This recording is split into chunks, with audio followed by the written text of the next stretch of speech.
kind of along the same lines, right? Yeah, I mean, again, this goes back to the ivory link from earlier.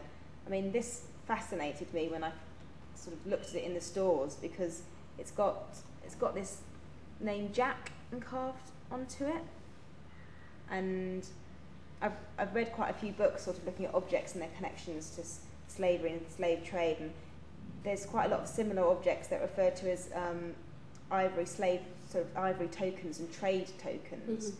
So again, it's very probable that this was involved in some way in this trade between Europe and the West and West Africa, and the fact that it's got Jack written on it, you know, a Western name, you know, is that referring to the guy who gave this object, or was it referring to somebody who received this object? And you know, it's quite heavy and it looks quite worn and polished, and whether this dates back to the period of slave trading, we don't know. And again, I think it came in in 1900, so again, it's coming in at a later period.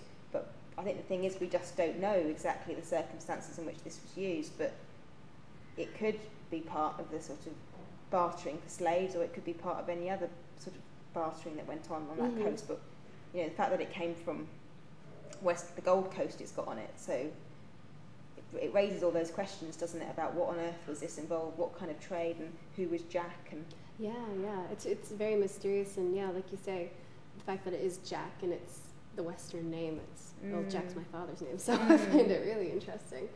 And just to look at the object, like the color and the way how well worn it is, just to think of all the people who would have touched it and worn it, or you know, had it in their collections. Yeah. And what did it mean also? I mean, from what I understand, is these objects were sort of offered in credit.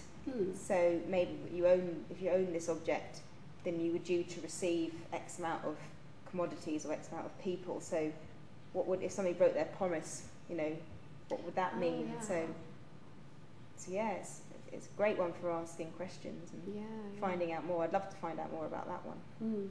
Well, it is interesting, again, like contrasting this to the tusk, or not the tusk, the belt, where, you know, that was Governor Beecroft's, you know, and then this is much more mysterious. So the questions that you can answer and the questions that you can't answer. Yeah.